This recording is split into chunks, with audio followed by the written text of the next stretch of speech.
Good morning, hockey fans. This is Stephen Heisler with HeisHockey.com, the Victoria's Hockey Company, and the Junior Hockey Discussion Group on Facebook. It's Monday, May 22nd. Tommy, I only messed this whole thing up this morning. I can't find anything. All right. We are on the World Sports Broadcasting Network, WSBN.TV, YouTube, Twitter, more. This morning's guest, once again, really, we should just call it almost a semi-permanent co-host, Eric Ballard. Good morning, Eric. Morning, Stephen. Boy, we are half awake this morning. Yeah, half awake. Eric was at Pacific Districts. Northern Plains. Northern Plains District, yeah. So you said there's 500 kids there? 550 some kids between boys and girls spending a week in Grand Forks, North Dakota to get onto a regional or national camp. It was a great weekend. Great for the kids. I'm sure it's a lot of kids to kind of sift through to find your gold in the pan there. Yeah, it's we do a good job of bringing in a ton of evaluators, former NHL, NCAA, Division I, Division III coaches, current coaches now. So the staff is really, really good. So, no, it was a great weekend of hockey, just along. You cram it in between Thursday and Sunday and then try to fly back. That's why I'm half awake. That's why I'm having coffee. Well, it's a little earlier for you. For the last 3 days, we've had the Saudi Arabian Ministry of Space in our cars, about 25 SUVs, my S-Class, a couple other S-Classes, but I had the principal. It's been a crazy 3 days, last day today. Then I come home and have to watch the Robertson Cup battles. That was interesting. Got to watch the game yesterday somewhat from the car on my phone. It was between trips, so I was getting excited for the Austin Bruins. Watch Steve Howard take that game Sunday to take the series. Very interesting weekend. I bet. Yeah, it looks like it's been a good weekend of hockey for the Robbie. So, Tommy, reset my phone so I know where the hell I'm at now. The majority of North American Hockey League fans rarely remember what team was beaten by the Robertson Cup champions for more than a few seasons afterwards. Eric, can you remember who? We know who was second place last year because we both have ties to Alaska. But 2 years ago, who was the second place team on the Robbie? Do you remember? 2 years ago? Oh, boy. I don't know. Maybe Aberdeen won it, I think, 2 years ago. See, it's not a matter of disrespect. It's just the reality of being number two. Few folks really care. The only two that make really is the most important number two we take care of in the bathroom, right? So, and it's not a bad thing. But the same goes for the runner-up in just about every major sport, in every competition. Here's one. Quick. Who did President Obama beat to win his first and second presidential elections? Remember that one, Eric? No, I'm not a politician, so I couldn't tell you. But that's the case of most Americans, right? We just really don't follow. We know that he was the president. I'm sure 10,000 of you guys are going to come back and say you guys are stupid. But really, I'm not really sure. I want to say Dan Quayle for some reason, but I think he lost to Bush. So that just tells you where we are. We don't really follow or care about second place. Number two really does not matter. Who was it? Do you know? No. Yeah. Sure, the second place team may get to hang a banner, but there's more pain in doing that than it's really even worth. Eric, we've been doing this a long time. Is it really great to hang runner-up banners in the rafters? It depends. That's a trick question, I think. Everybody wants to be the top, but if you've come from, taking case Omaha Lancers first year in the USHL, where they go 0-64, You would get a runner-up banner the next year if they did. I mean, it might be worth it, but I think it's all case by case. I think everybody focuses just on the winner most of the time. But there's a lot of small victories on the way, regardless if you are the top or second place. Wolverines last year, their first year with Mike Aiken. I'm very close to that team. So, yes, that one kind of felt pretty good. But I don't really think that 5 years from now, most people are going to remember that happened. Not outside of Anchorage, Alaska. Or Mike Akins. I mean, it catapulted his career back into the good orbit. He was out for years, coaching Tier 3 and jumping around here and there, and now look where he's at. He's at St. Thomas, right? NCAA D1. St. Lawrence. Or St. Lawrence? No, St. Thomas. Isn't it Minnesota? No, St. Lawrence. He's back east.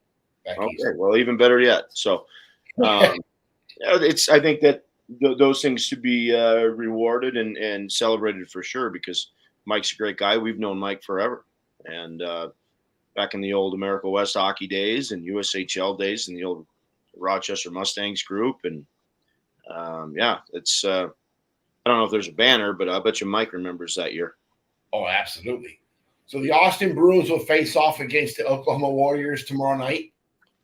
And neither one of these teams are going to be very happy about going home with participation ribbons. They want to win the championship.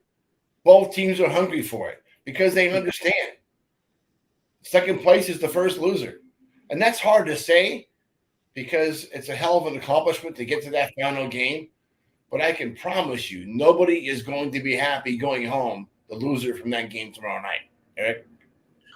Yeah, I think it's a long season for those young men and the coaching staff and the ownership. I mean, the North American Hockey League, like the USHL, it's just a long season. So this culmination for both those clubs, you're right. There's going to be, I'll tell you right now, it'd be a really good game to be a part of live. That's for sure. I think it's going to be they're going to be trading punches for 60 minutes plus. Absolutely. The Warriors have been all about the W's this season.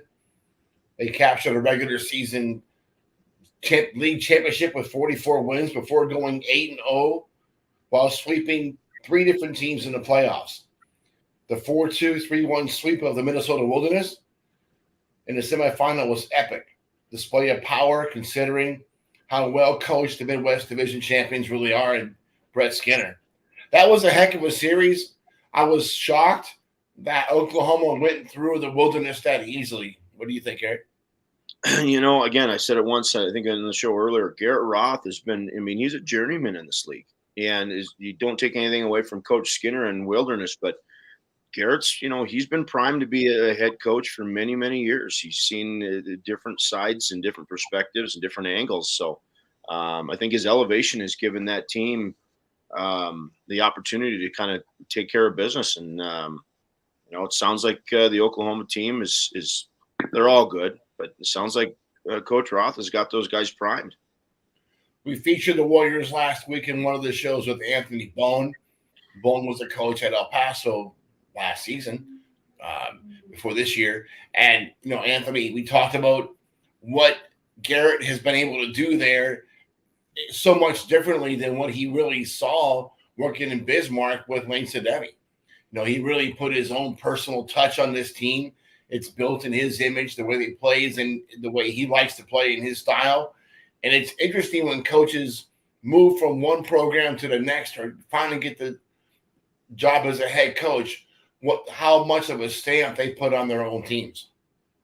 Yeah, I think in any level, once you become that head guy, you take all those years of knowledge and experience and mentorship from previous head coaches. And I think each team is a direct reflection of who the coach is.